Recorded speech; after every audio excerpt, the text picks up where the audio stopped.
take a moment to remember why you came. Now, I'm sure it wasn't for the chocolate. So, and using whatever reason it is why you show up to this class, try to generate a positive intention to use your time well so that you can fulfill your motivation for coming.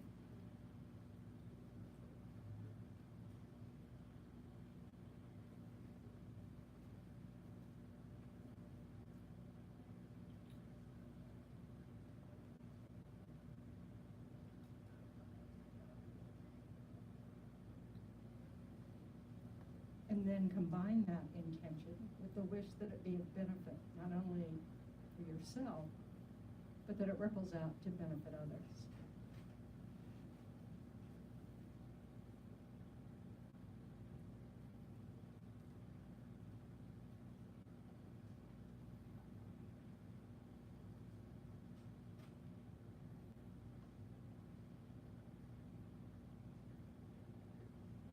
Okay. So how does karma, the information about karma, how can that help us in our spiritual practice?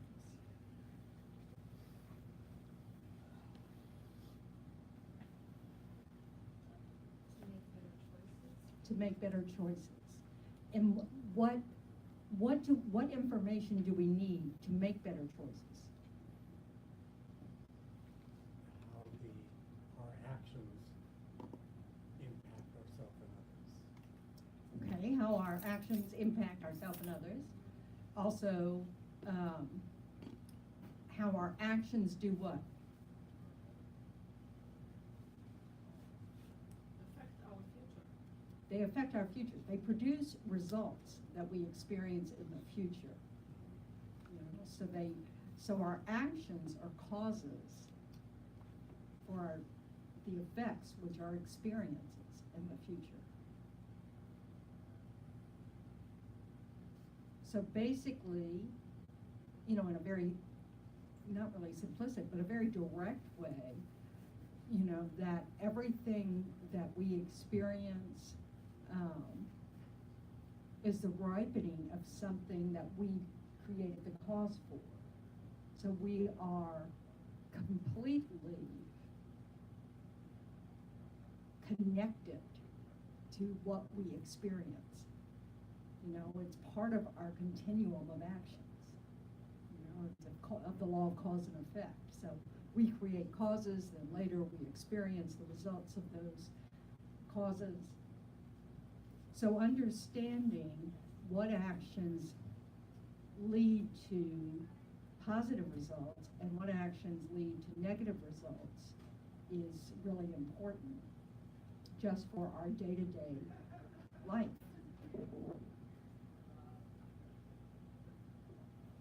Then understanding what is at the foundation of the law of cause and effect is something we really have to work on understanding in order to actually have our actions eventually lead us out of this existence with suffering. So what's at the foundation? Say it with confidence. Oh, well then don't. Everybody's getting laryngitis. But ignorance. Ignorance. So, and what kind of ignorance? That things appear to be as they're not, which is that we attribute permanence and solidity to things that We attribute inherent existence to things when they don't exist that way. But in particular, what is the root of samsara? This kind of superimposition of inherent existence. What's the most important thing we superimpose inherent existence upon? Ourselves. That's what causes us to grasp at the self, and from that, our attachment and aversion arises. It's this inflated fabrication of a self that starts all the trouble. So the more we can,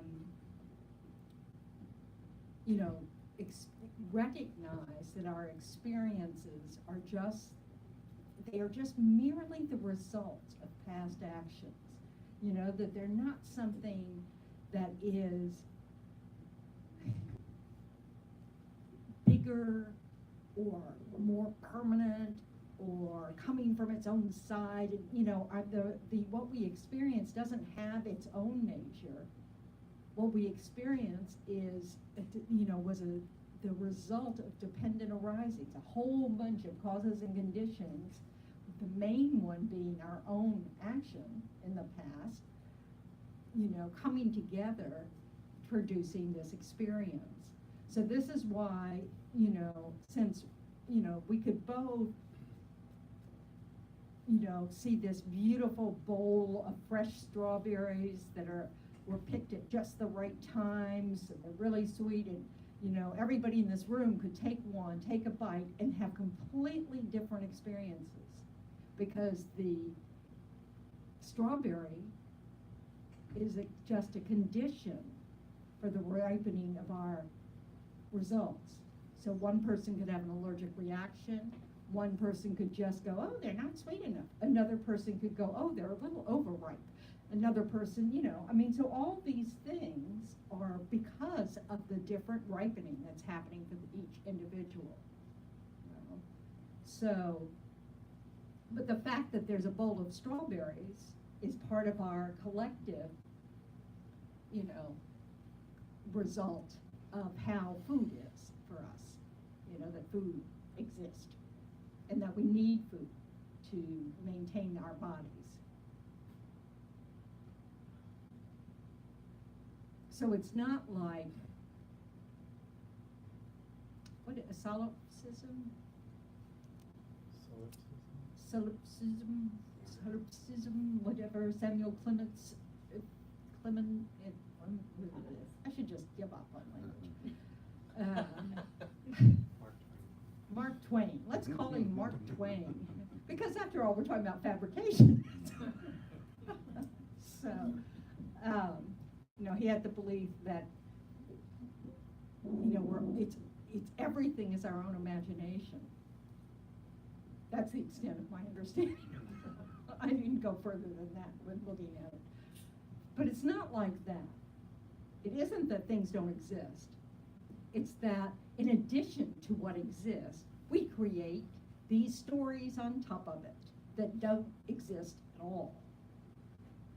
It's like, and our sense of self is the critical factor in all of this. You know, we create this whole idea of this almost as that there's this self that is the control of our body and mind.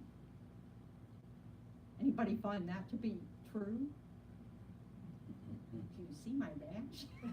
It's back. You know, but we have this idea, you know, we have to really get a sense of how we see ourselves. You know, every time we say, you know, I'm frustrated, or I would like to do this, or I'm tired of this, or whatever. I mean, whatever we say, we have that, how dare you say that to me? That we want to kind of get a sense. What do we mean by that? What is that I? If you really tried to pin down that I, would you find anything? You know? Because what would it have to be if that I did exist the way we feel like it does? Is that your ego? It's partly your ego, but it's sort of like we're superimposing that ego, you know, that it's not just ego.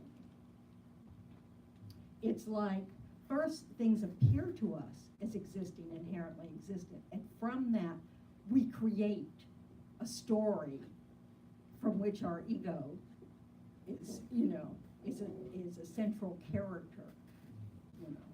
But it's not just ego, but once it, you know, the things appear as if they inherently exist, You know, of course, that's what we do. We create, you know, it's just tricky. I don't like to use the word ego, even though Lama Yeshe used it a lot, because it has a definite meaning in Western psychology, which is not exactly what they mean by it in Tibetan jargon. I mean, you know, so but it is this sense of self. Now, we need a healthy sense of self. You know, we do exist. You know, we do perform actions. You know, we want to have the confidence in our Buddha nature, all of that. What we have to understand is there is no I that is separate somehow, storing all this information about wants and needs and blah, blah, blah. That's just your mind. Your mind just, you know, remembers that, oh, I liked it when I had this. I didn't like it when I had that. You know, but we treat it as if we are the possessor of our body and mind, that there's an I that possesses this body and mind, when actually, if you look at it, all the I is are moments of body and mind. It doesn't own anything. There's nothing separate from the aggregates. But we treat the I as if it is something separate from the aggregates. So we do something, say we're caught out doing something that, you know, we really don't want to be caught out about. And we might kind of go, oh, but that's not really me. Because I'm something else. When, in fact, who is that? You know, I is just a convenient label that we use to distinguish my aggregates from somebody else's aggregates, because we're all I's. So we don't even, you know, it's not like, you know, I mean, if we inherently existed, we wouldn't be all I's. You know, it would be some, you know, tendering is here. I mean, that'd be difficult, because that wasn't my first label. I don't think it was even that precious bundle of joy that's coming. So, so we really want to understand that it is this insistence that there is this I that is greater than the sum of its parts, that goes beyond these moments of body and mind. When all it is a label for that body and mind. Is it kind of like a judge? Who's doing the judging? The I? Is the I? Is it the I doing the judging, or the moments of mind doing the judging?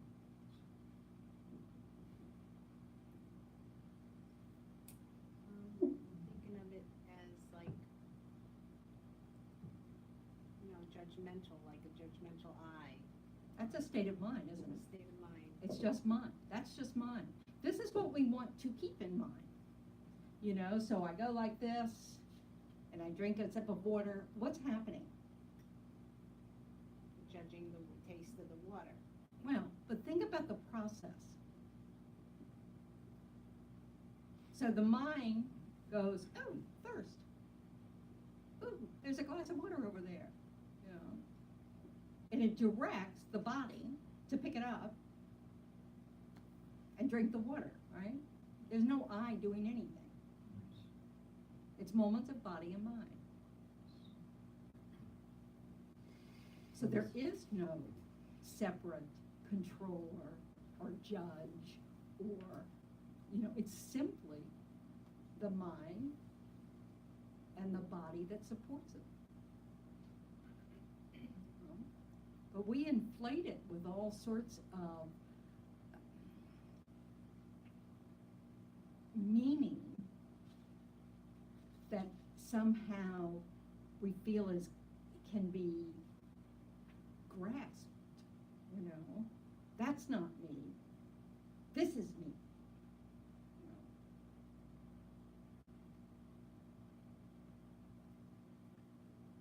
So this is something to reflect on a lot.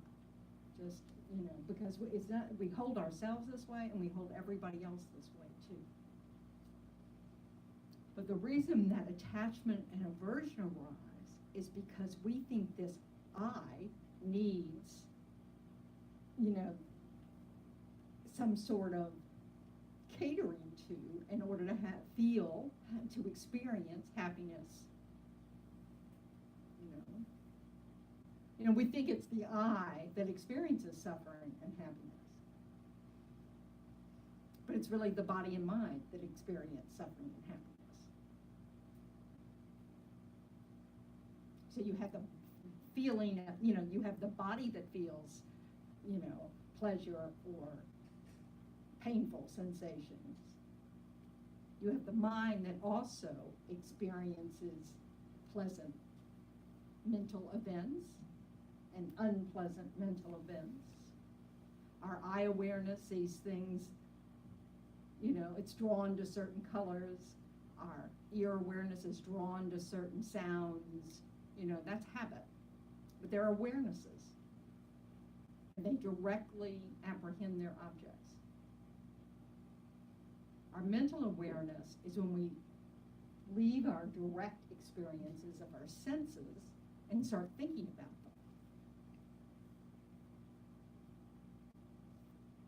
But that's all we are,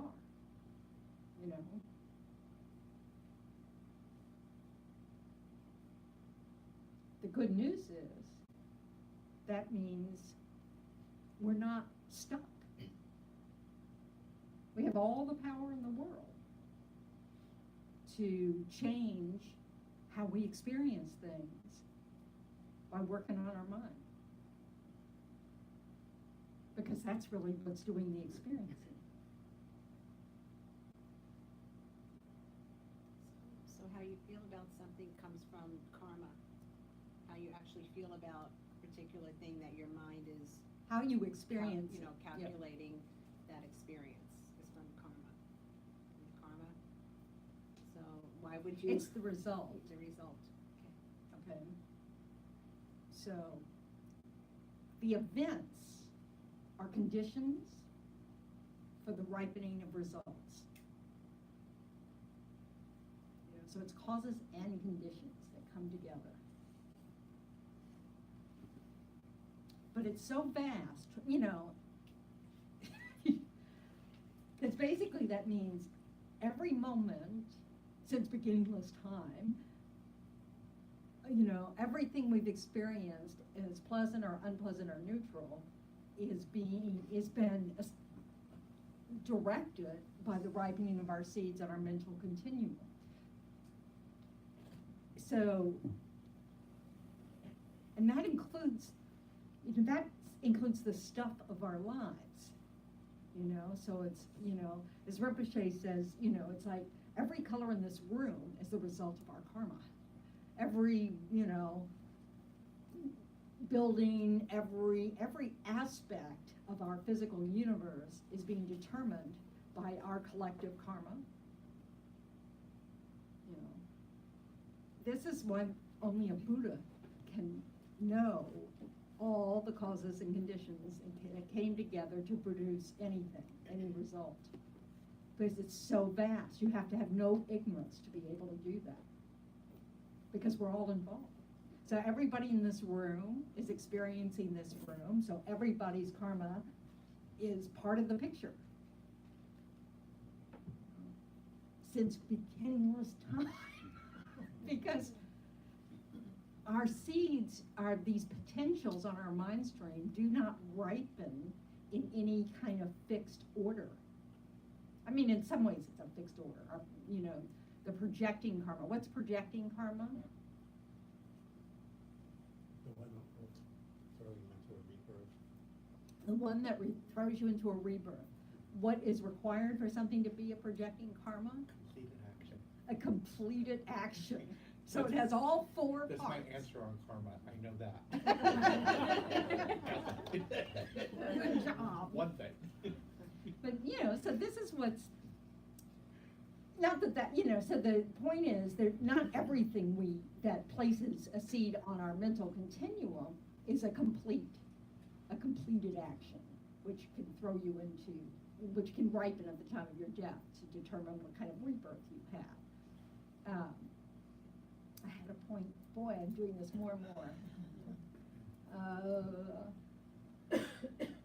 Order? Oh, thank you. So, what ripens at the time of death, there is sort of an order to that. If it's one that's most powerful, it will ripen first. Everything being equal in terms of power, the first one ripens. So that means the oldest one, the oldest action ripens. That's all, so it's, it's all these different factors. Heaviness, I think, is one of them, which is power, actually. So, habitual, I think the second one might be the one you're most familiar with. So we're really aiming for that familiarity. Since, most of us haven't done in this life some really super powerful action. So we were going for habit. So now if we could come up with something, some super powerful virtue with all the perfect states of mind to go along with it, then we could all, kind of have let's do our most powerful virtue action day to prepare for the time of death. But not like that. So, we need to just try to practice having a mind that is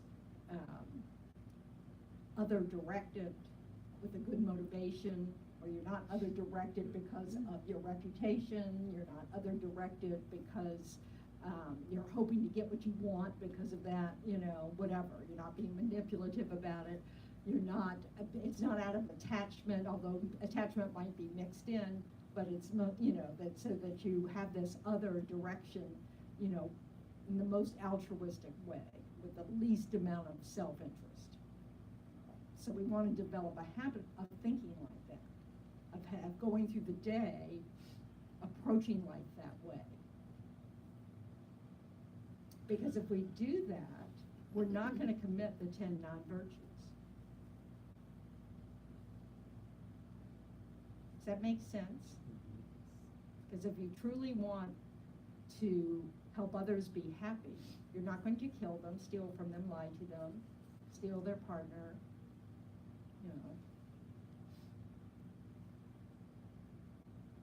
speak mean to them. So that protects you from those kinds of overt negative actions.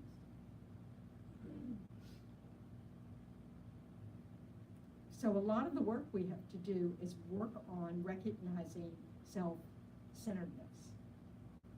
When we're not, making the distinction from self-care, but when, how do we find that I that drives everything? It doesn't even exist, but still drives everything. So, how can we find where the self-interest is in our actions, in our thoughts? That's where you look, is in the thoughts. And then you have to just keep kind of uncovering the layers. Oh, why do I want that? And if nothing, because it would be really good for so-and-so, da-da-da. And why do I think that? And da-da-da. Oh, and then finally you might get down to, oh yeah, that's right, I kind of like that option. You realize that you're involved in whatever scenario you're thinking about, and you prefer that one. So you want to find that, and then let it go. Just kind of go, okay, I'm going to relax. If we don't decide to take this course of action, it's just my preference, no big deal. This is really about them. This takes a lot of observation. And often when you do it, nothing will arise. You'll just kind of go, I really don't see myself in it. And then for some reason, if you keep doing it, suddenly you'll start seeing it. you'll realize, oh yeah, my reputation's creeping into that.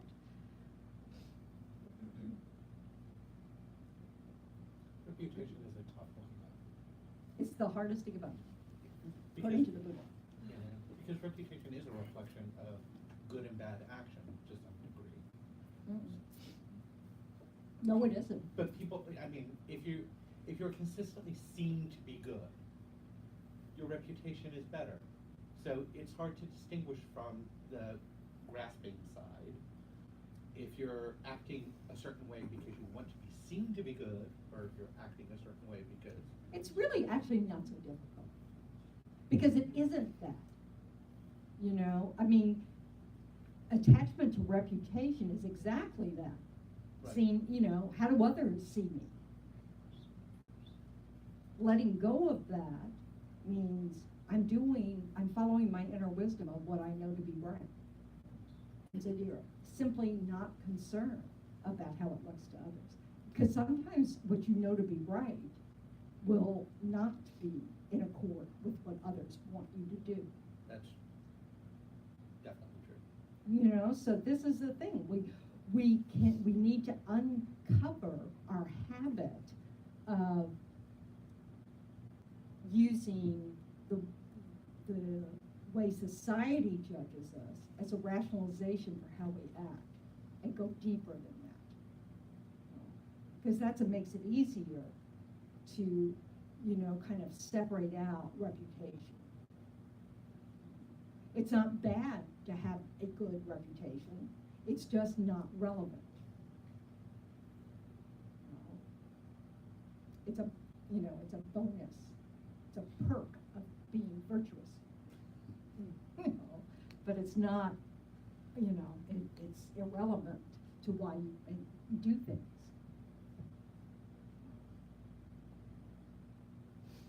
And so, so when you kind of approach it that way, it's not quite as difficult Right. to see.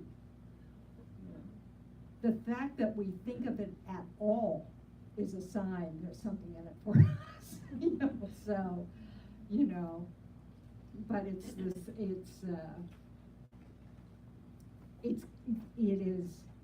is also true that our reputation may be relevant to keeping a job, to, you know, all those kinds of things. But again, you know, if you do things from that point of view, that's your self-interest, you know. So we just need to be aware of it. And then choose. Yeah. The super powerful, virtuous things that you're talking about, like what would be an example of Well, this is why I can't really, of you know. somebody in that we know of in society or in the past? Can you think of anybody? No, not particularly. I was thinking of Mother Teresa. You have to know their mind. Okay. If you don't know their mind, you can't judge it. It's you know. But that would be like a super powerful karma that she's Creating. someone in that type of capacity. I would think. You would think. But I mean, all I'm saying is that you know, to have this super powerful virtue means that you have a, you know, as pure as possible of a motivation. Right.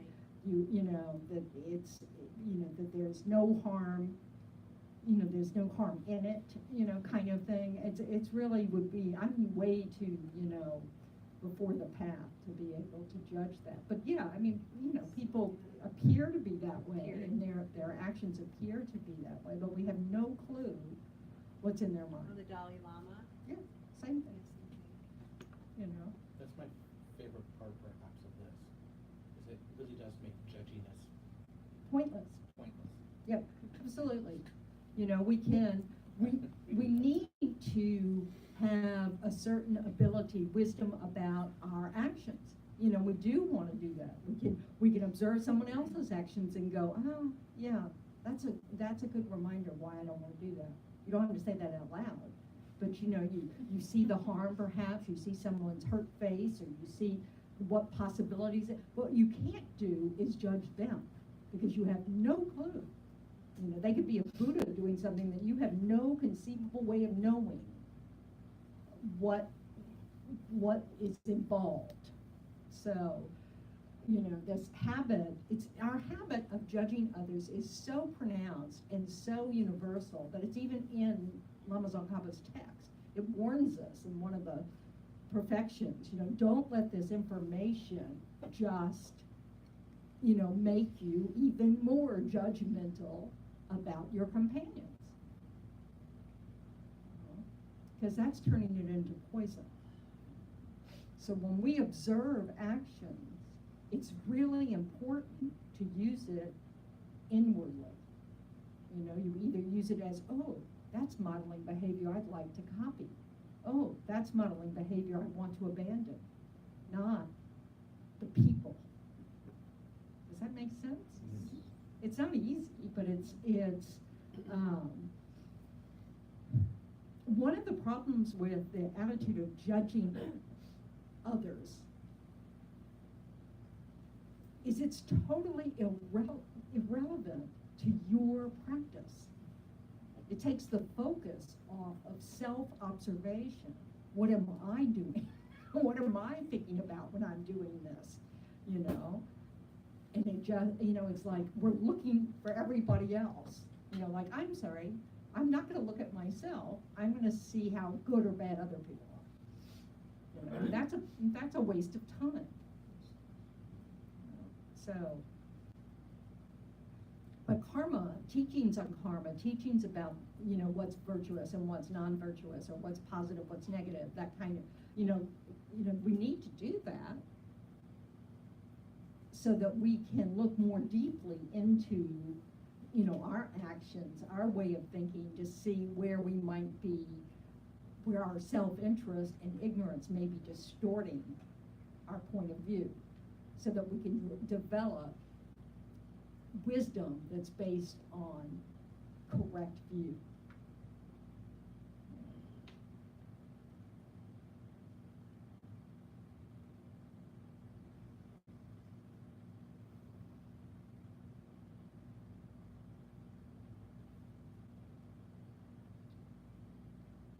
So what great giant hole of information do you feel like?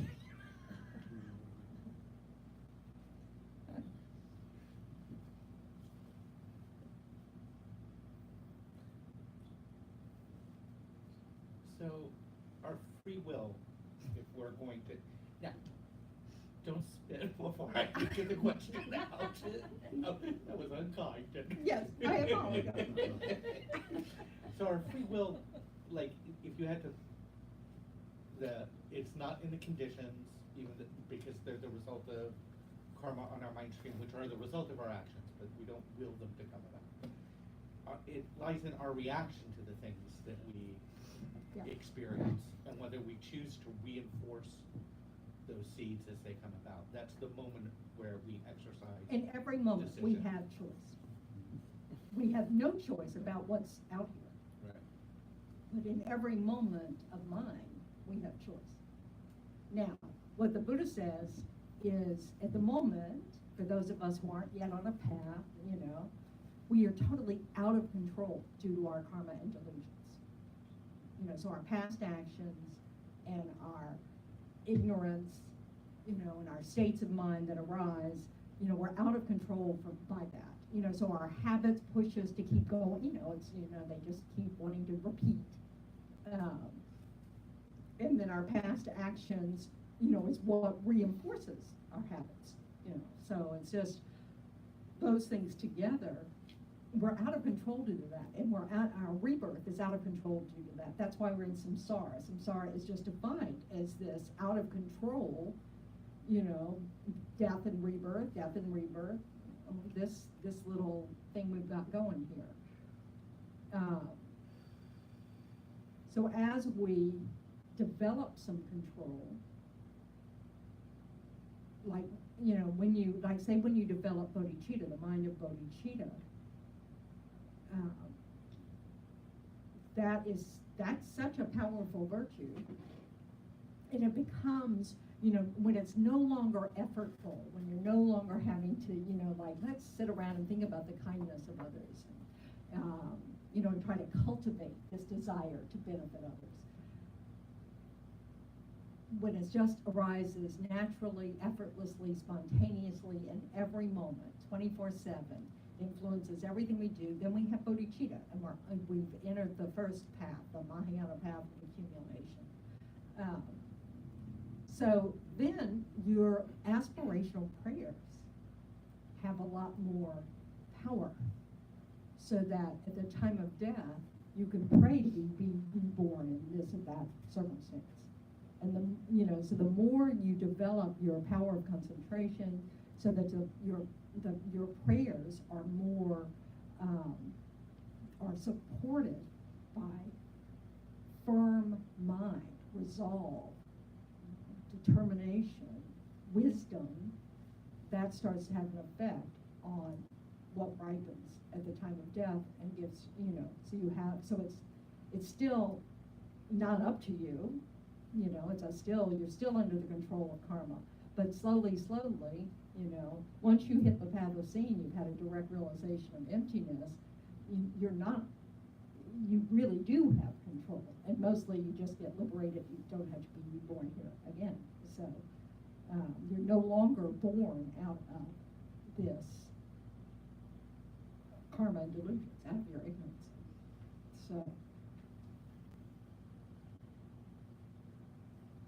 So in that sense, we seem to be out of control. We seem to not have any free will. We're just being dragged around habit energy, and everything that's happening to us, we're just, we don't have a clue. So, but the reality is, there is a moment of choice. So the more we become familiar with how we think, the more we practice observation of how we think, we can find that space to make that choice. So even though the habit energy is pushing you in one direction, we're able to go, nope, not going there. And that's choice. I think we all have had that experience of this is how I would usually react to it, but I'm more aware right now, and so I don't. Yeah. Then the next time you mess it up. Well, this is how we change habits. That's how we quit smoking. This is how we lose weight. This is, how we study for a test. We all have this ability. So this is why it's not like we have to learn that ability. What we have to learn is to direct it towards something that has meaning in terms of our future experiences.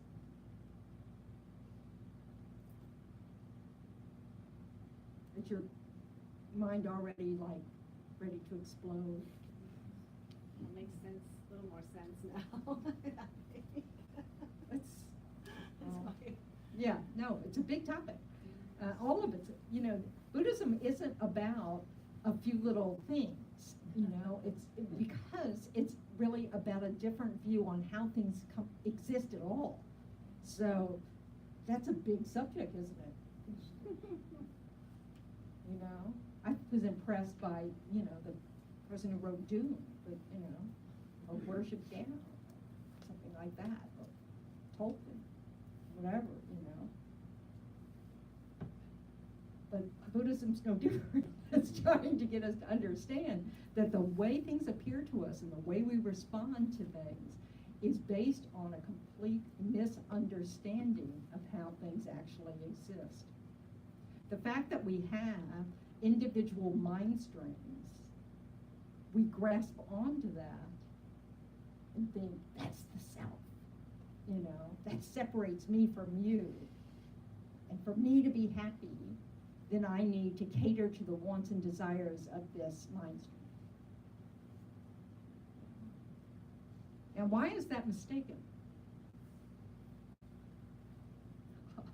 Trick question. It doesn't work. Yes. Why do I keep driving off the cliff when you ask a question? Because the ways we try to make ourselves happy are by grasping at external things Right. instead of working on the self, which holds the reactions. Those Well- things are empty. All of it's empty. Yeah, but if we work on ourselves, we can generate internal happiness. Right, which is also empty. You know, so it's this, you know, this understanding that grasping at anything, the self or anything else, does not bring happiness. You have control of your mind. Yeah, we have control of our mind. And if we have control of our mind, when we actually really truly have control over our mind, we will have no negative karma ripening in the future. Because we won't have a mental condition that helps it ripen. So we have to,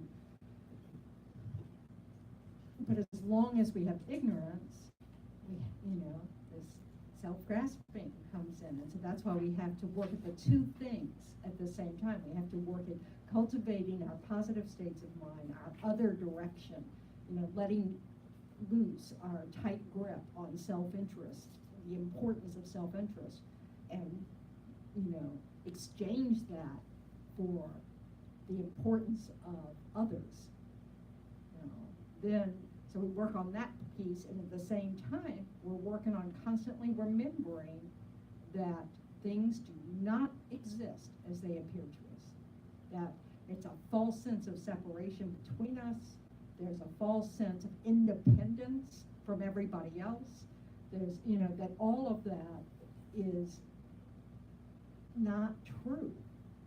That's why it can be removed. You know, we can correct our mistaken states of mind, and then they don't arise. So it's not even really a transformation. It's literally just, oh, that's wrong, and it goes away, you know, with lots of You can make it sound easy. If it was easy, we'd be there. You know, this is the thing. If it was easy, nobody'd be in samsara. You know? Since beginning of time. Yeah. You know, we'd be in, it'd be like, oops. You know, we wouldn't have created such a mess. So it isn't easy, but it isn't as hard as we make it. You know, it's really about developing that steady, continuous practice so we get there. As opposed to grasping after realizations, meditations, you know, like, oh, I had a really great meditation today, you know, like so. You know, as if that's meaningful. What's meaningful is you showed up and you had a meditation, you know, it's that you're continuing your practice. You're continuing the effort that it takes in order to reduce our suffering in the future. You know? But as soon as we start to grasp after, you know, I hope I have a good meditation tomorrow, you've lost the plot. Because the plot's not about you. You know, the plot's not about the temporary, momentary experience of happiness due to a meditation. We shortchange ourselves by thinking that that's what we're looking for. What we're trying to have is inner peace. So it doesn't matter whether we have a good meditation or not. We're just not concerned.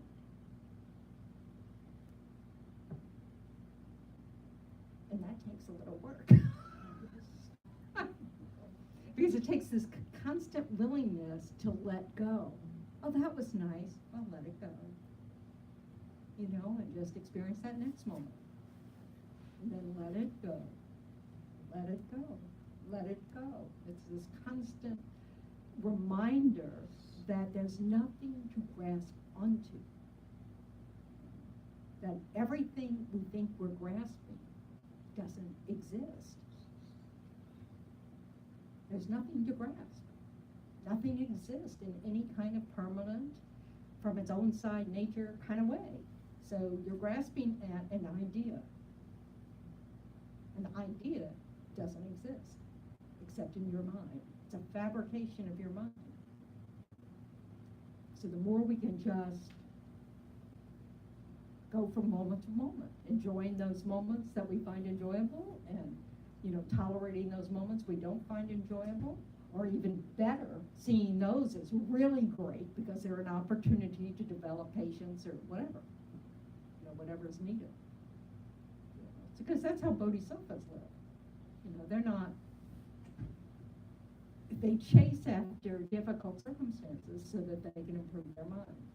And they're not chasing after and then going, "Ugh, what did I ask for?"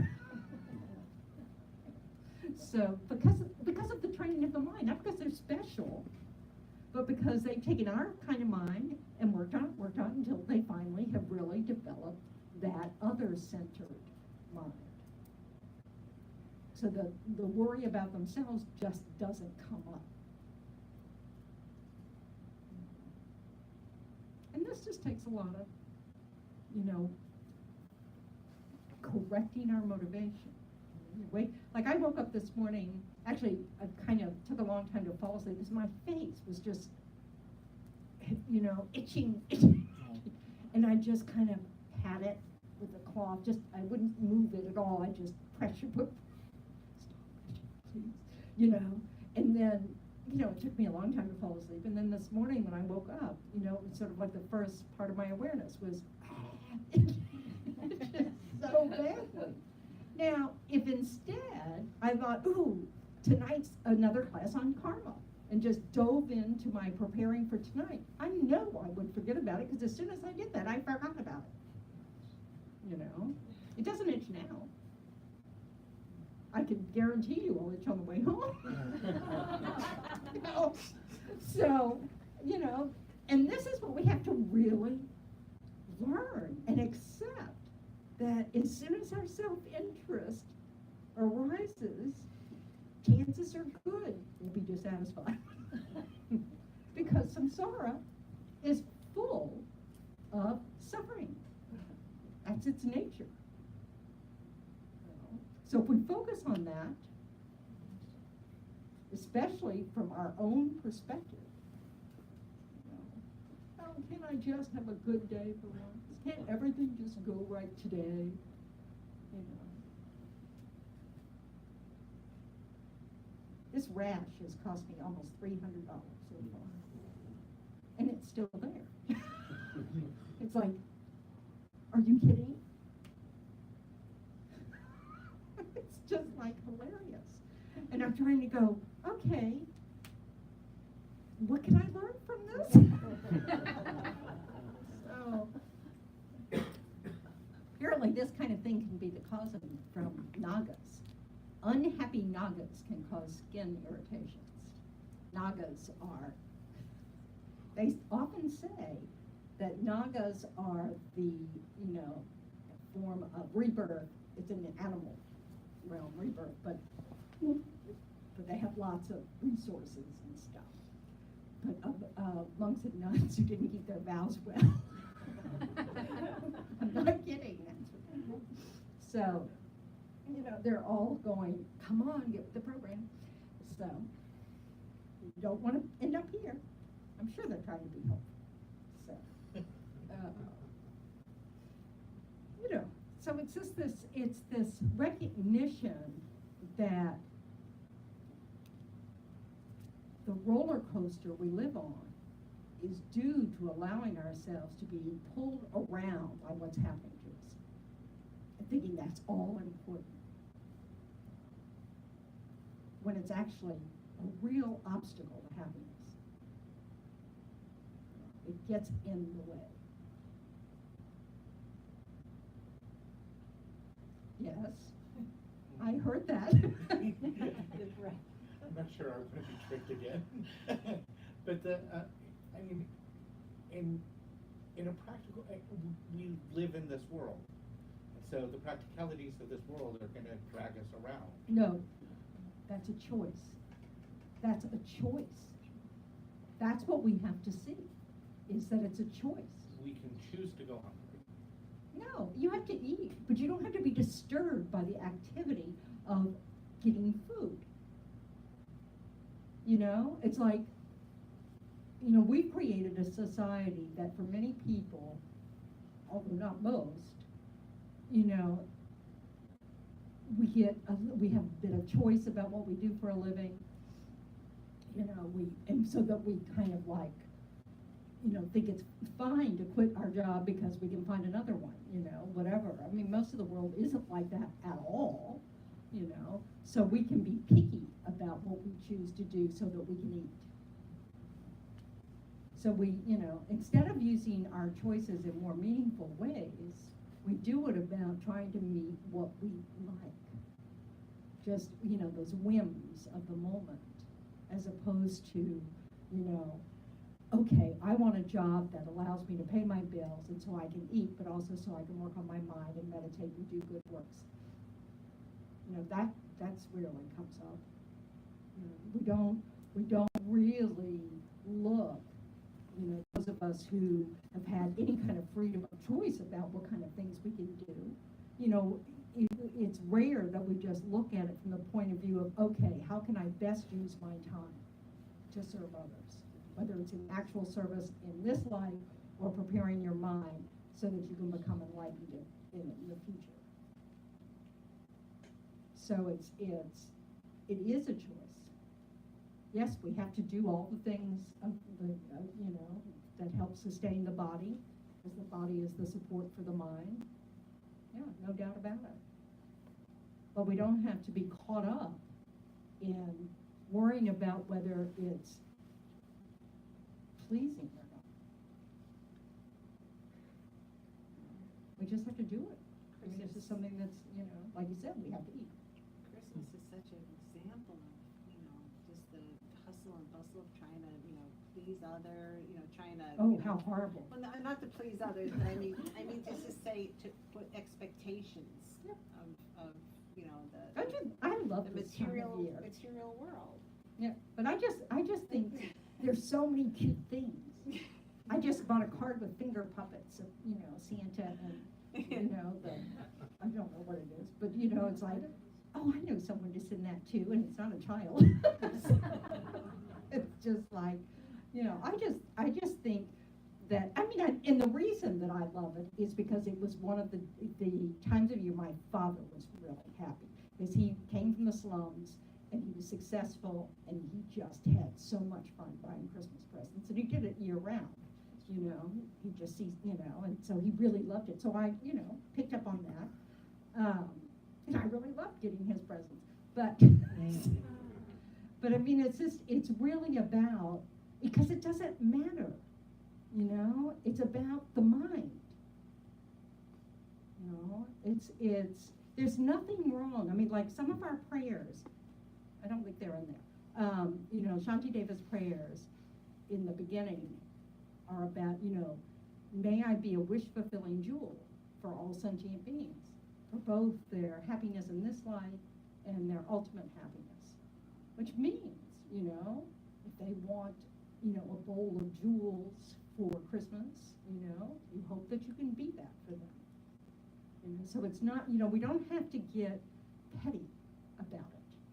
We don't have to go, oh, look what they want. You know, that's just terrible. We can just wish that we could give it to them.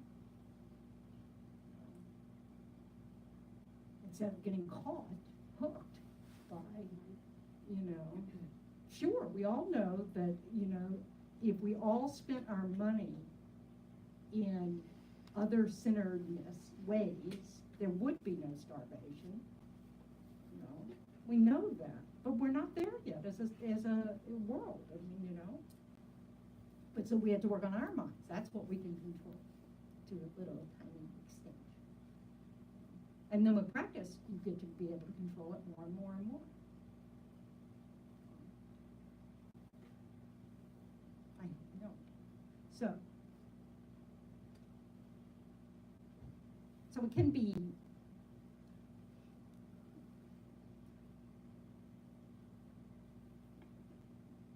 again, you want that somewhat distance, because of course it doesn't matter, you know, I mean,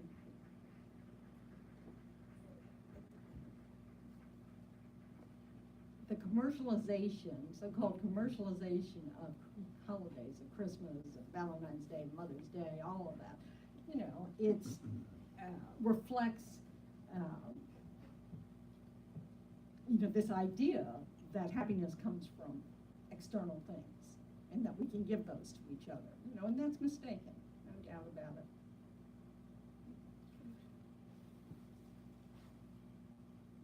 But the first, you know, one of the, you know, the practices of generosity is giving material things.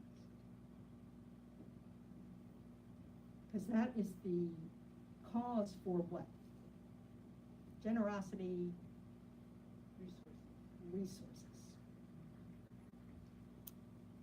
So to have enough food, to have shelter, to have clothing, all of that comes from giving. And one way to give is material things. And then if you don't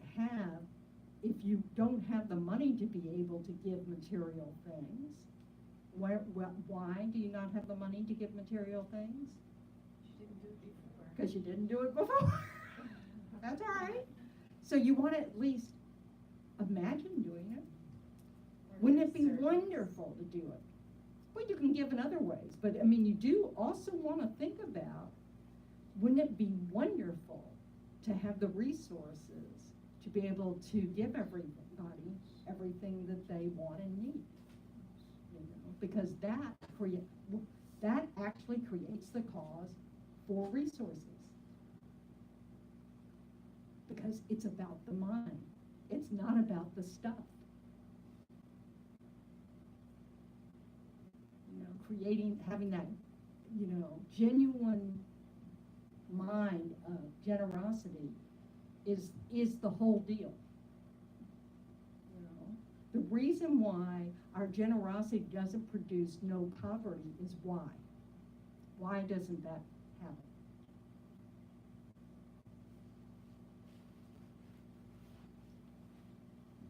Because not everyone has generated that with their karmic seed. Right. They haven't created the cause. All we can do is create the cause for our own resources in the future. So we cannot eliminate poverty. So our giving doesn't necessarily mean others know how to receive?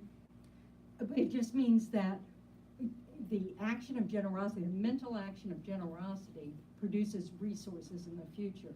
So if someone, you know, if you give to someone, you're creating the cause for resources in the future. The person you're giving it to is receiving it because of some past action.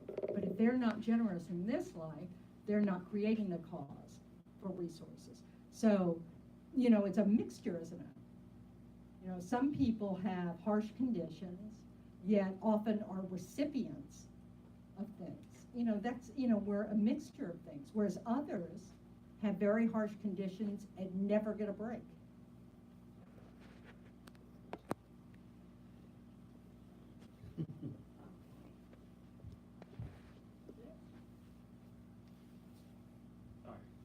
No. I'm just having fun. So, you know, this is what we have to, you know, it's a big picture. So one of the things that the texts tell us is that if you want to help someone who is miserly, then you go to their home and you perform acts of generosity while you're there to demonstrate to them how to do it. You know, it's really interesting. So it's like, we're just a mixed bag.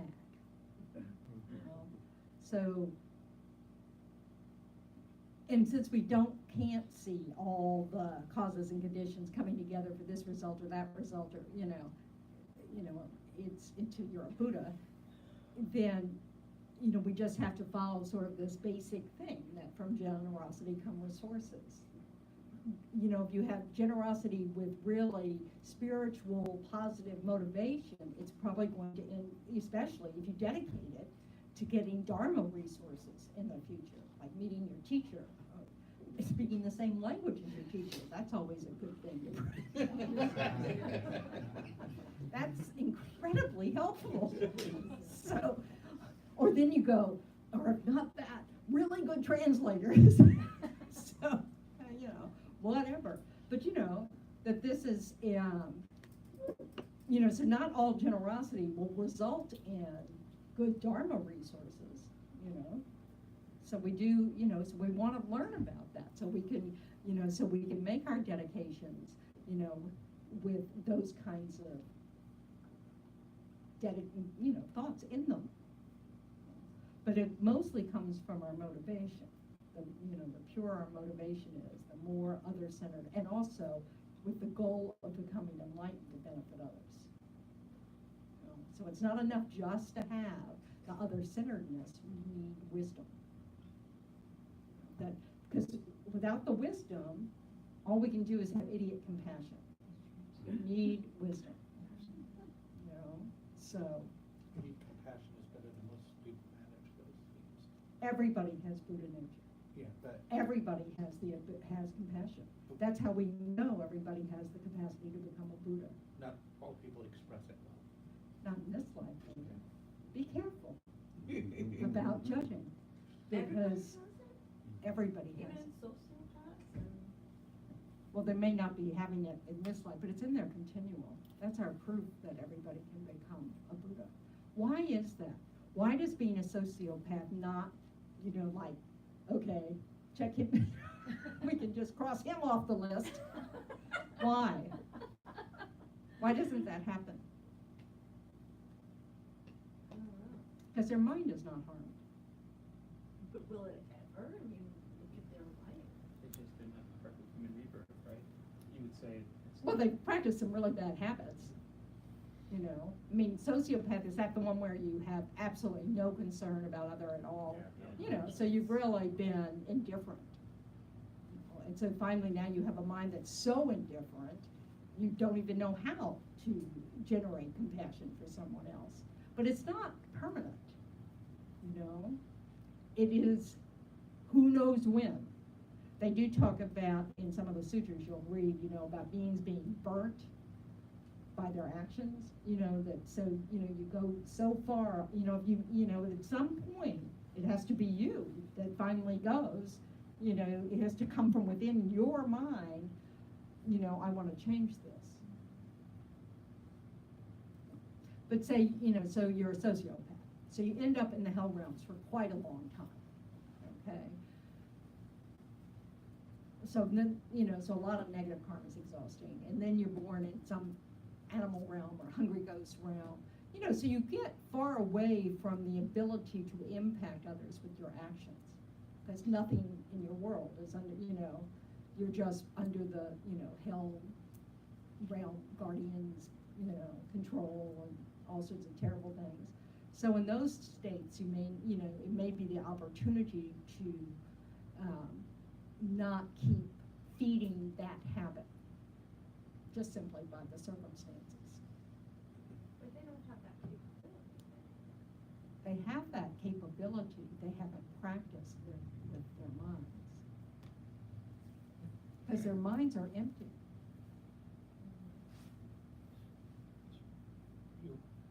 I think part of the problem with that is that if you use the word mind the way Western psychology does, it means one thing. If you use the word mind the way Buddhism uses it, it's a separate thing. So their mind may not have the capacity for compassion in their life because it's not in their consciousness, it's not in their habit. Yeah, but again, But you they see what have you've the done? capacity We in have them. created a sociopath. Yeah, story. Right, but I'm trying But to. right, I'm trying to say that doesn't exist. Right, Right. but that's how that. I don't need to explain how the world is confused. Right. You know, what we're trying to understand is that habit. See what we do? We go, oh, there is a sociopath that exists. But how do you explain that to all the people that this person has harmed or, Do you need to? I don't know, maybe they might answer. Well, I mean, you know, people do terrible things, Yeah. you know, and they have to be locked away from society because Right. they're not to be trusted in Yeah. society.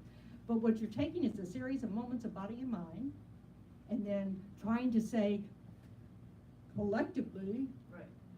this exists. and there's nothing that can be changed about it. Well, that's inherently existence, and it's not true. Well, it's also chopping off a section of someone's eternal existence. Right.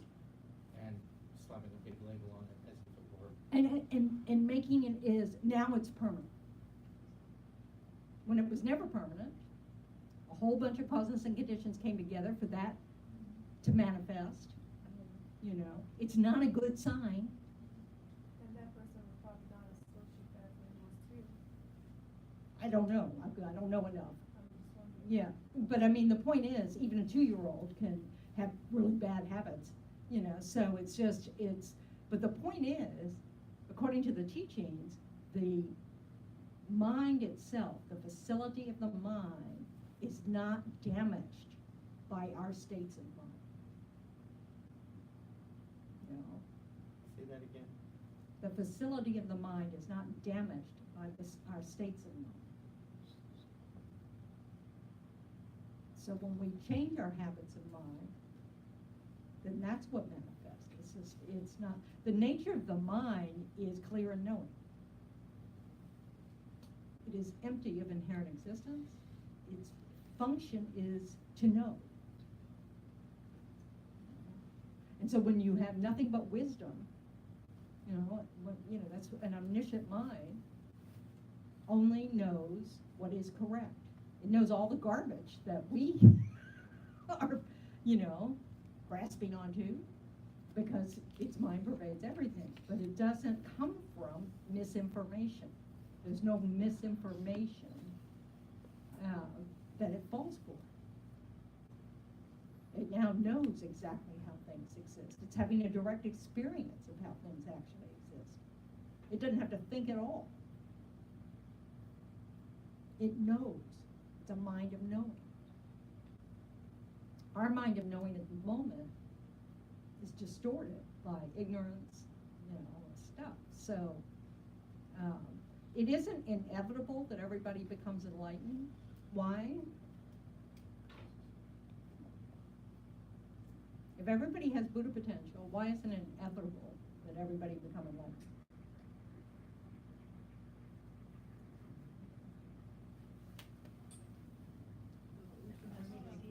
Each one has to make the choice. Each one has to want to develop their positive states of mind and reduce their negative states of mind. Fortunately, enlightened beings help us see that way. Through teaching, they show us that there's something in it for us to let go of what we've been doing. And then if we decide to put it into practice, we see the results. And then we develop our confidence, our faith in the teachings. And faith of conviction is what we're headed for. And faith of conviction means that because you put it into practice and you've seen its results, you're convinced.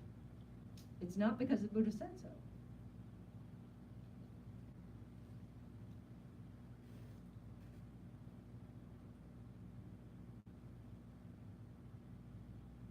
And it's just entirely possible if all the sociopaths are what's left, everybody else becomes enlightened first, and it's nothing but the sociopaths left, that they,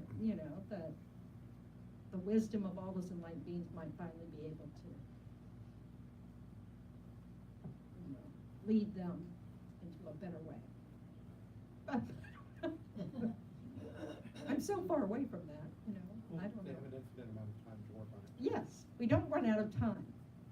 However, at least brings up a good point. If we keep practicing in a negative way, our habits get stronger and stronger and stronger. And then you have more to overcome.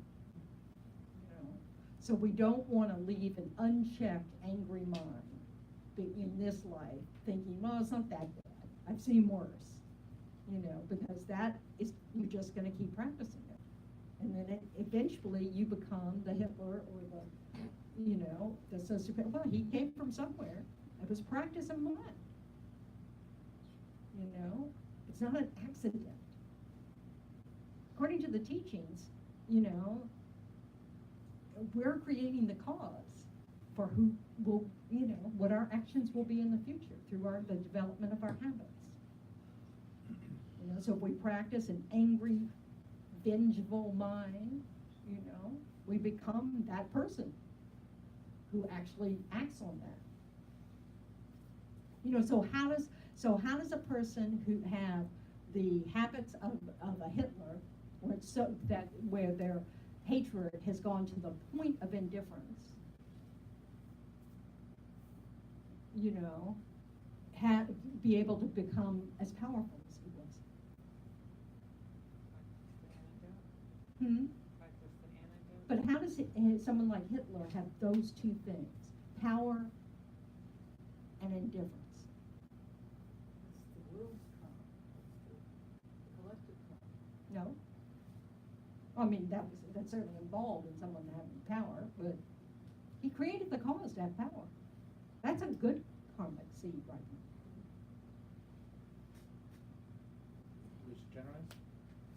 I don't know if, He you had know, but lots it's, of resources. yeah, but I think it's probably purity of speech, because he had charisma, and people trusted his words and were inspired by his words. That's the result of having trustworthy speech. But that's traits of a sociopath. It's a trick of a sociopath. It's a Yeah, result of trick, past yeah. habits. Yeah, that's true.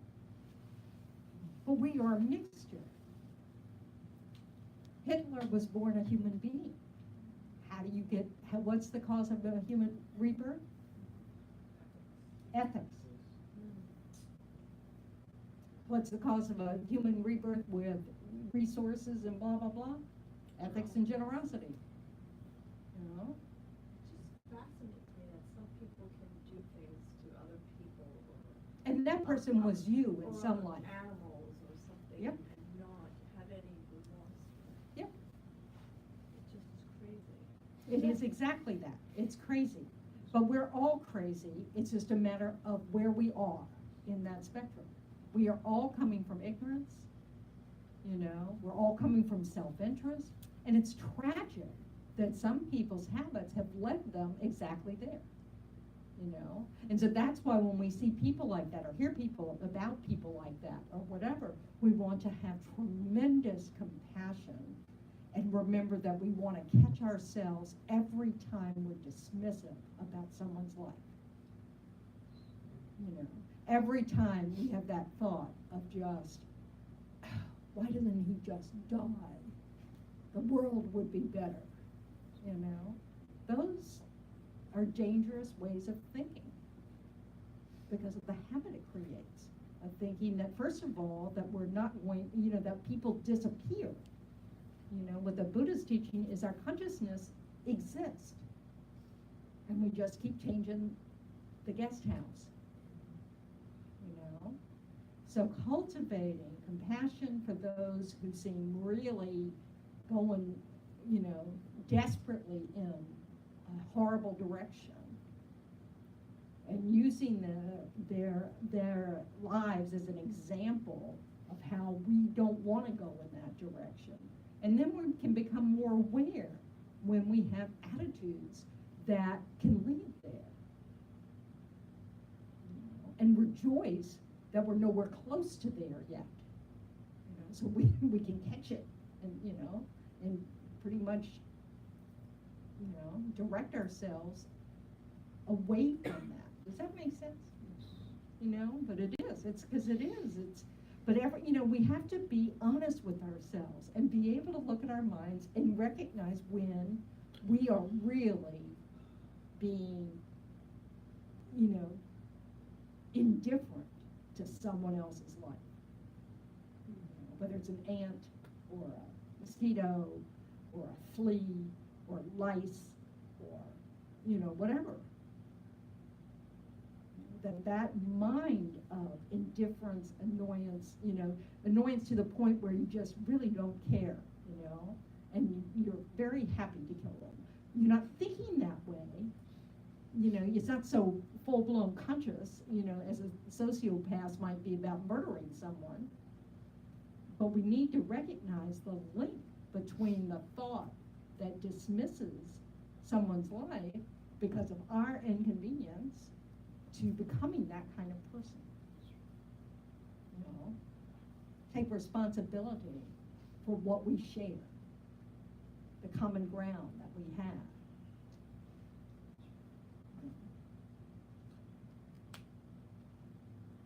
They, two points.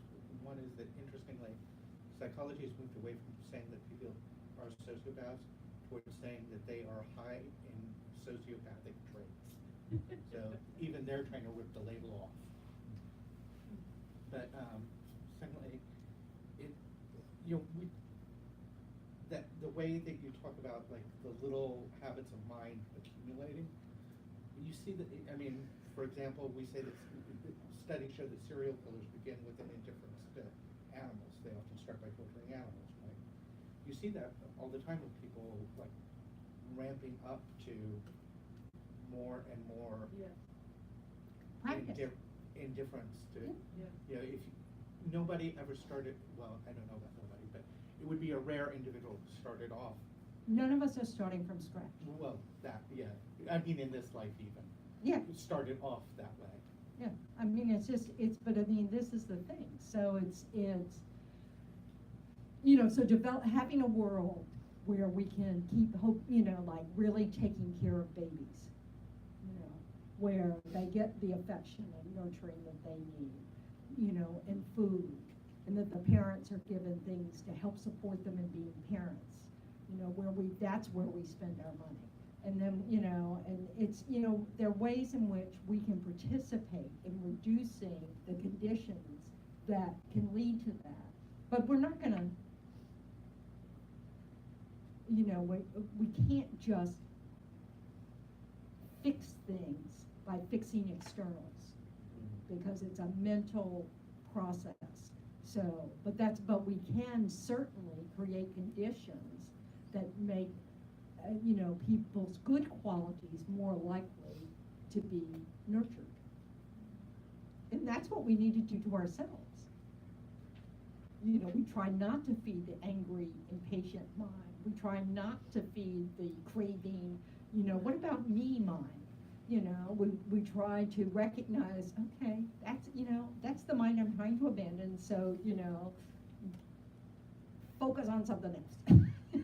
So, you know, it's, you know, and it's little things, like if you know that going to Amazon.com just feeds craving, then don't go there. Recognize that's not a good plan. You know, go to YouTube instead and look up His Holiness. You know, so it's just but it's this honest observation without harsh judgment. You know, just seeing, whoa, look what I'm doing with my mind, and then kind of going, okay, I'm going to counter that mind. You know, we don't have to hate ourselves. First of all, that self that we hate doesn't exist at all. So it's a total fabrication to begin with, so why hold on to it? You know, so it's just this, you know, it's just this recognition, oh, this is a moment of mine I'd rather not repeat. You know, and you know, make it harder to repeat it. You practice that in traffic every day. Yeah, well, I mean, those are places to start, you know? But it's about observing and then going, okay, I'm sick of that. I'm sick of that direction. I'm going to interrupt it. You know, you just try again and again, and you get better at it. And then usually you hit a plateau, and you kind of go, oh, I guess I need to get back to work. So that's really that really resonated with me. So when I look at myself, what I notice is that I had this incredibly compassionate, you know, da-da-da side. I also had this other side, for lack of a better phrase, like this Jungian, you know, shadow type phrase, or it's also true in many other You're traditions. reifying it, yeah. And so tend to judge it, right, as bad, needs to be corrected, etc. But what you just suggested is no labels. Yeah. Even a label such as unskillful behavior maybe, or any label? The point is, it's okay to say, well, that's unskillful, that's not gonna Okay. lead me where I wanna go, Mhm. you know? The other thing is reifying you. I am that way. Right. You know, as opposed to, I have this habit of mind of thinking this way, and it is not leading me where I wanna go. We have to let go of this idea that there is a shadow Ralph, Right. you know? Because that doesn't exist.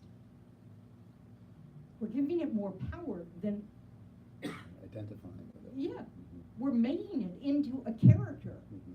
And there's no need to do that. And in fact, it's part of what keeps reinforcing our ignorance.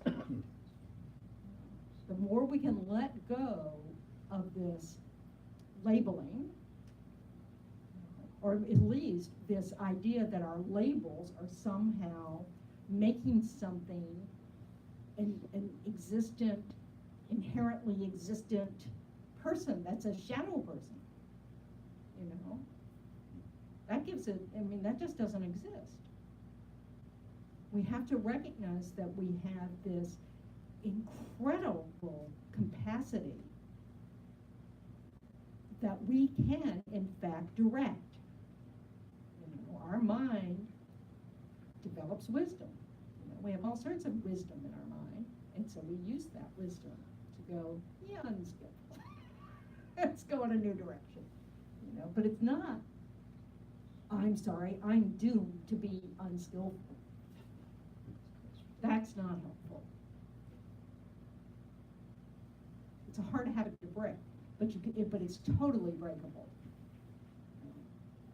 And it just takes strong motivation, where you, every time you see it happening, you go, no. And that firm response to your habit can help you change it. Just like when you quit smoking, when you lost weight, when you know, whatever. I mean, you know, we do this, we have this ability.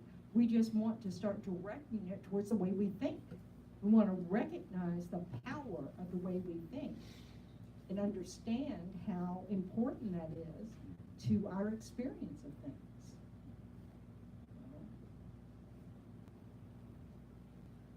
Okay, I'm just gonna look to see if there was anything I really wanted to. That just doesn't apply to just action either. I mean, I just noted it applies to thought, just the thought. Thought is the most important part.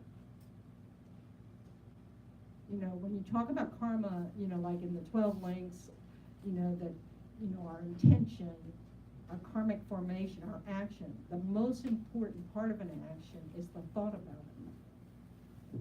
Because it directs it, it drives it, it's the first thing.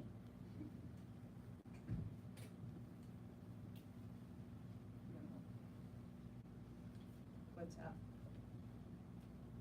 I know they're recording tonight, so I just want. And we're not, yeah, so. But I'll try to be quiet. The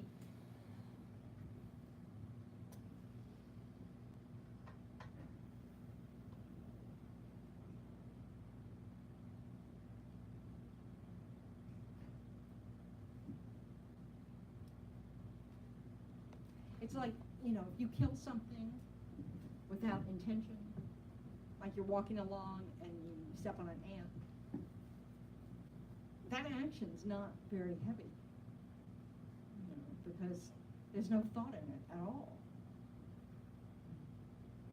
It's only in the sense that we can't not kill in this kind of existence. You know, that's the ripening of our karma. But there's nothing we can do about it in this life except try to minimize any intentional killing. So the mind is the most important part. Also, I mean, I was about to speak with confidence. I should know better. But if we intend if we act rightly to the best of our ability, but it has unintended negative consequences, those unintended negative consequences aren't going to be very heavy either. Oh, I got one right. No, I mean, yeah, I mean, this is the thing, this is why you have complete actions. Right. And part of the complete action is that affliction of aversion or attachment or ignorance.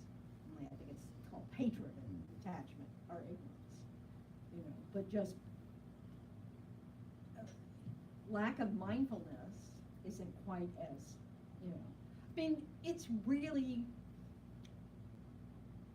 the more you work with your mind, the more precise you want to be, you know, so like, as a nun, my teacher in one of the classes about karma in Australia, when I was living in a nuns community, said, you know, every time you go out in your car, you know you're going to kill things.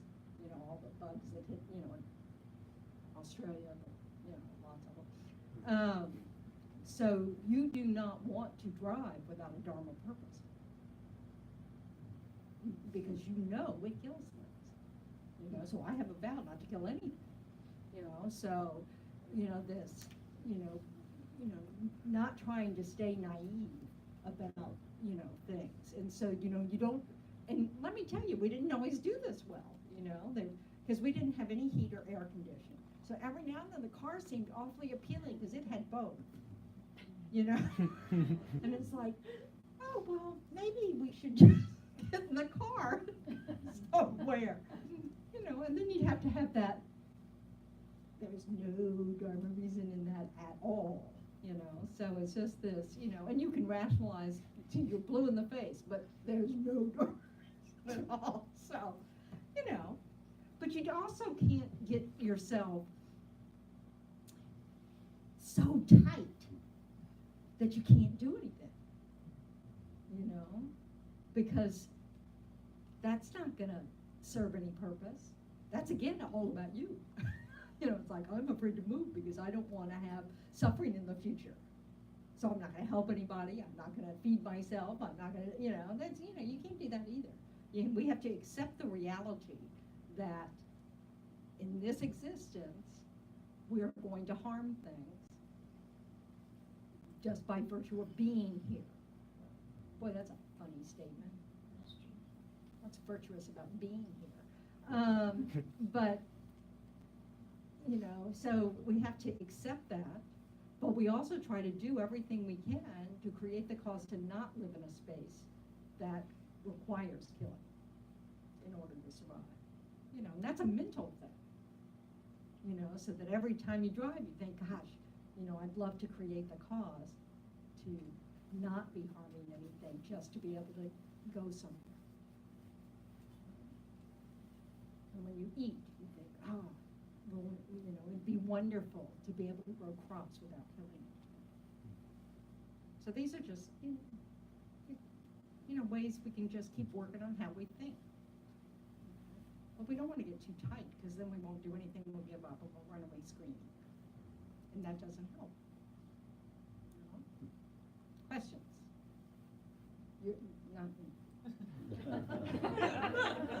We've had many, so.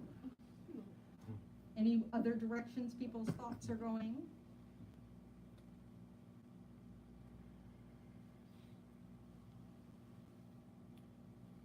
I just noted today on my drive to Miami that as long as I practiced maintaining a calm mind, I was able to have the awarenesses that I needed for good thought, speech, and action. That really, it's just calming the mind. When I'm agitated, all bets are off. Right. So we really want to know these things about ourselves. You know, if we're tired, if we're hungry, if we're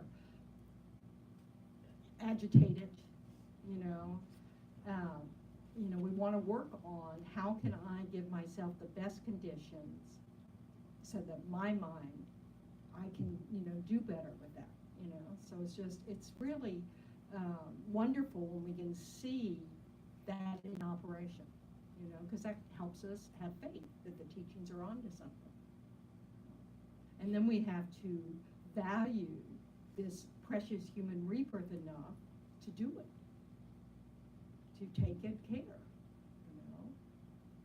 And even if it's like, because often, we have no control over what we're going to have to take care of. Some emergency arises, something arises, but we can step back and choose not to get all caught in it. Just do the best you can. Okay, so this is what's happening today. So, and you try to go forward, but you don't have to make yourself a wreck because something unexpected has arisen. And so you practice with the small stuff. But then when it doesn't really involve you, when it's not like, ooh, am I going to lose my house? Whatever. I mean, so, but you practice with those unexpected things that are, really more affecting someone else, so that you have a little distance. But then but you take that opportunity to see if you can do it with a calmer mind, or more, patient mind. That gesture that you just made there is like, you almost motion like stepping back. Mm-hmm. That's exactly what it feels like for me when I'm practicing that stepping back. Yep. And I really do, it's a mental stepping back. Yeah. It's just this kind of like, okay, oh, all right, I can see I'm going to do it, let's step back and take it, one piece at a time, whatever you need to do that so it doesn't overwhelm you. And then you're able to come from a better place. And then you won't be as overwhelmed. And this is where that sense of, having a certain sense of self-confidence helps. We have to have, we want to have a feeling of competence. It's not helpful if we think we're hopeless. So if you have a tendency to have that opinion of yourself, you need to start meditating on how many things you've accomplished in life. How many things you've learned, how many things you know, how many things that you have taken care of, so that you don't lose sight of how you can handle things. And then if you have a problem with pride and arrogance, you sit down and reflect on all the things you don't know. So it's about confidence, not arrogance, it's just about understanding that you are not without abilities.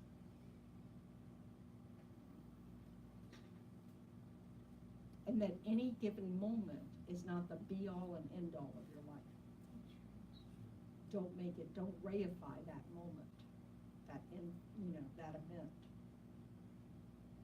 There's so many events we've experienced in life that we thought, surely this is it. Surely. I'm not coming back from this. And it's not true.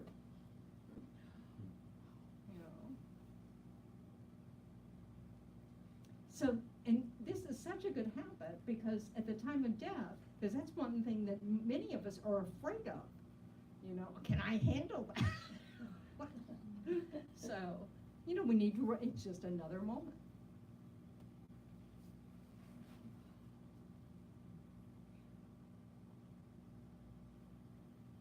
Okay.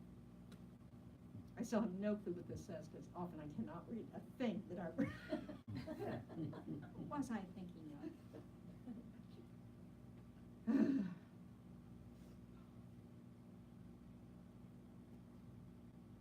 Okay, I'm just not going to worry about it. So we have one final week of karma. Next, that's it. Too easy. So we're going to have a day of meditation on Saturday, December 29th, and there'll be an afternoon of a purification practice. Excellent way to end the year. So if you're able to do that, I heartily recommend it. And then the next day, we'll do a different kind of purification practice. And if for the meditation that morning, you know, so we'll have, and then on New Year's Eve, during the day, we'll also have a practice that, to clean up our karma before, the new year. Not that you have to wait till, you know, might as well use our habits, you know, create those New Year's resolutions, you know, and reify them and then get into a mess, but, you know, so, but so we have one more night.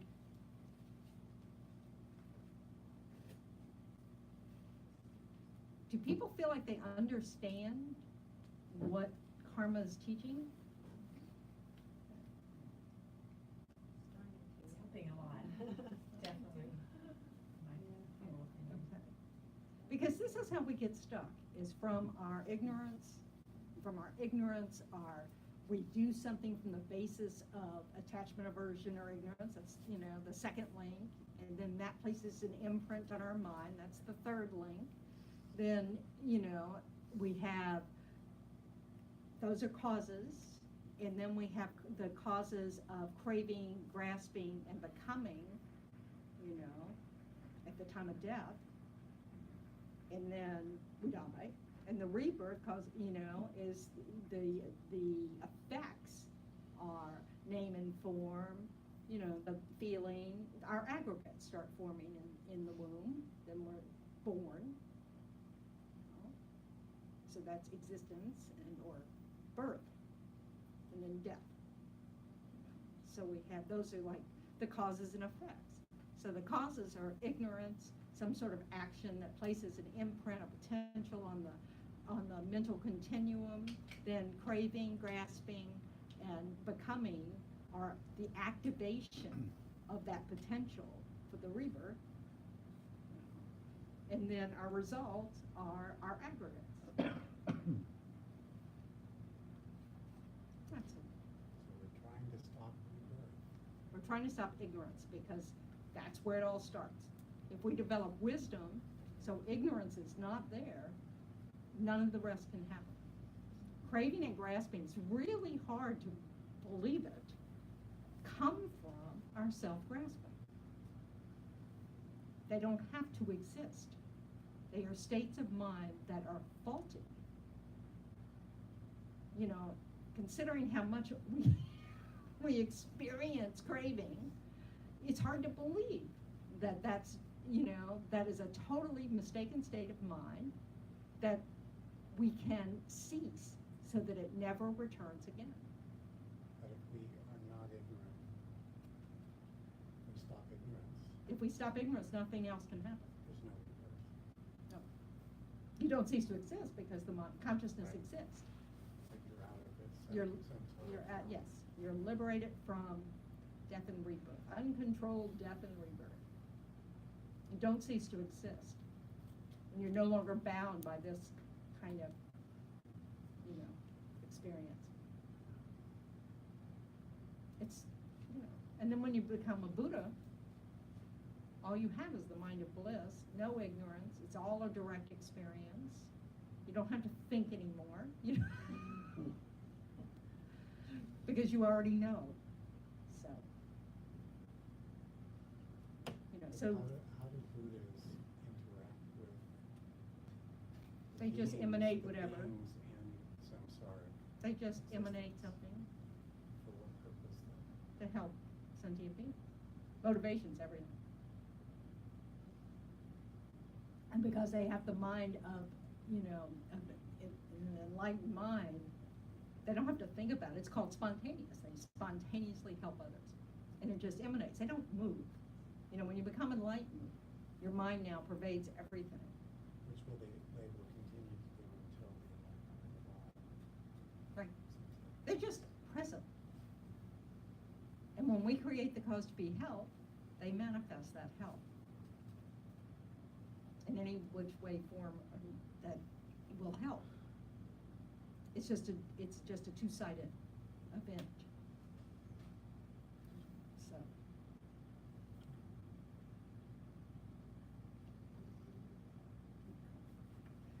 Oh my.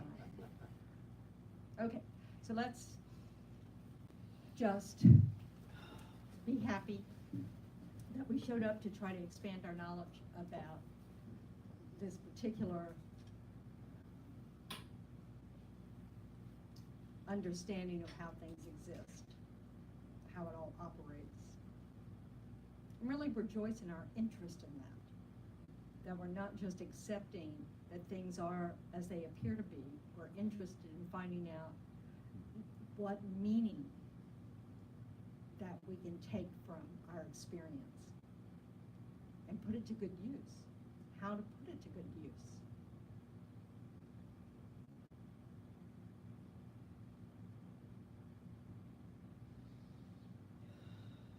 And just the mind that has some doubt that things exist the way they appear to exist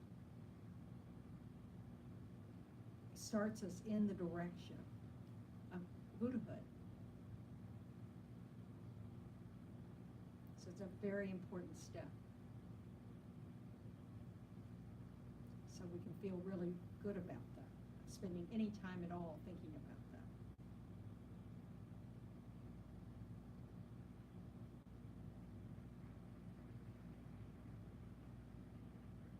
And then we want to remember our motivation.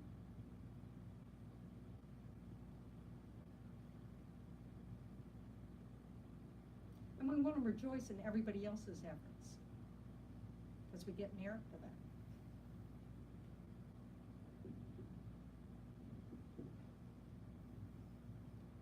And then we pray that the ripening of these potentials that we put on our mind stream,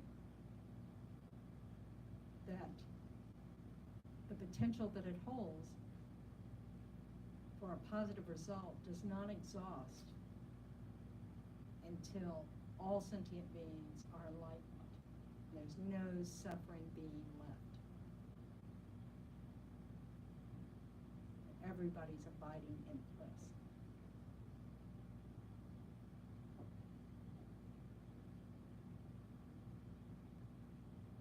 We can make the wish that it ripen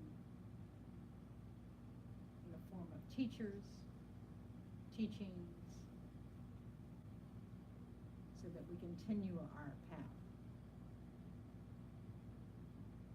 so that we can eventually have all the wisdom we need to benefit others.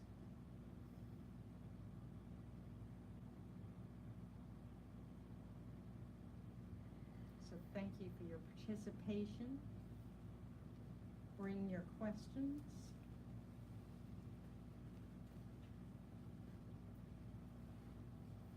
Do we have anything else? Okay.